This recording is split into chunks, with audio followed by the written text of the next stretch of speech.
welcome back to the studio now with Suetonia and Jintan, myself, Apophany.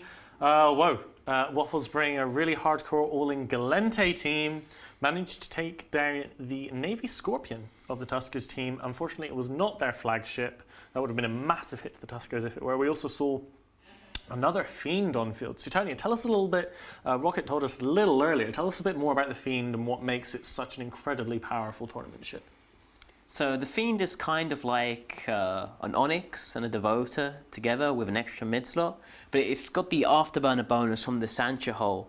So it's really fast, it's really good at mitigating damage. It has such a huge tank because it has the Hick resistances and the Tech 2, hack resist profile essentially.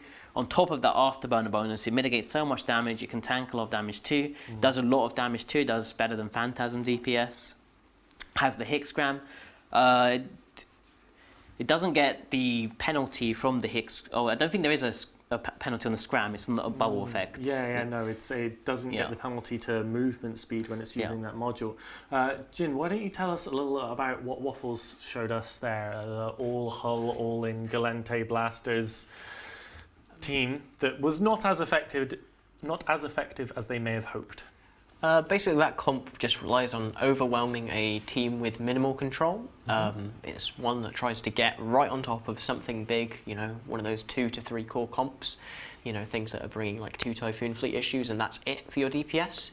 If they were going up against that, it might have worked, but unfortunately, they went against a Fiend and they went against a lot more support, so they got tackled down. They couldn't apply very much DPS, and in fact, we saw near the end them just burning through that Scorpion Navy issue so fast, even though all their Brutixes and Brutix Navies, which, as we discussed earlier, aren't the ideal thing to be bringing to the tournament.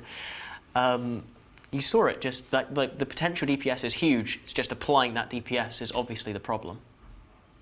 Yeah, so we actually have a nice visual to show the stream in a moment. We have the kill mail of the White Legion Victory Rattlesnake flagship. These are lost so rarely. So let's bring that up now. I'm assuming it's going up on stream. We can't see it. But yeah, it's got all those officer rapid heavy launchers, it looks like. It's got a Dead Space Newt, Dead Space Tank as best they can within the allowance of the tournament, and then some officer ballistic controls as well. Zkill is estimating it at 18 bill, but it would not surprise me if it was worth a fair bit more than that even. So going back to that match again, Tuskers versus Waffles, we just had Tuskers fielding Scorp Navy setup. We've talked a lot about Typhoon Fleet issue setups and how popular they were last AT.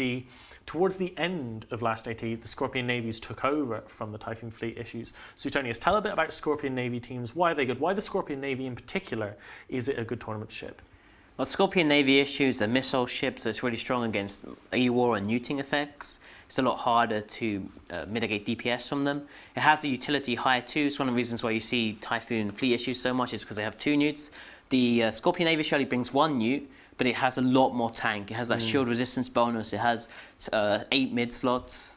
Yeah, extraordinarily powerful ship. Jintan, tell us about how the Fiend synergizes in such a team. I mean, obviously any shield team, throwing a Fiend at it may not be a good idea. I mean, you know, you throw a Fiend in a team that's not set up to look after it and look after the Fiend, you're just heading for an expensive loss. What type of teams do you think the Fiend is going to excel in? What type of teams do you go, this team needs a Fiend?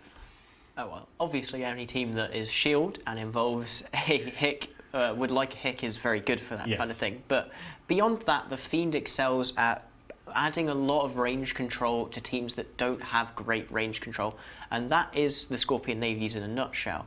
They can project their DPS as far as they want, but it's very hard for them to stop things from getting on top of them or getting to their logistics.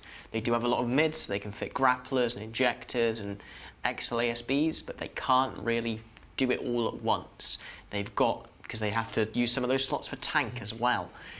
So having a Fiend there gives them a high slot ability that would allow them to basically have a null sphere where if any frigates come in here, you're dead. And obviously that's very hard to pilot around, given that the Fiend itself is so fast, you can't even scram it. You have to put tons of webs on it, and putting webs on it obviously means you have to get within its Hick scram range, which means you die. That's why it's so strong. So it is worth shouting out that we changed over the commentators. It was Sir Squeebles, AT commentator for the past 2 years with myself and Elise, and we also had Reload, who you saw on the desk earlier, fresh off of his match piloting the Lumpy Logistics, I believe it was. Big shout out to all the guys helping us here today, all the staff, even the ones behind the scenes who are doing an amazing job, despite the fact that we are literally in a thunderstorm. Lightning has struck the building or nearby and we lost a few computers at one point. It's been a bit of a rough ride going on so far today. If it's all right with the guys upstairs, we're going to go to a very brief ad break, as we do have quite a while before the next match is ready. So we will be back to you in a few minutes with the next match, which is going to be Dreamfleet versus Rote Capel.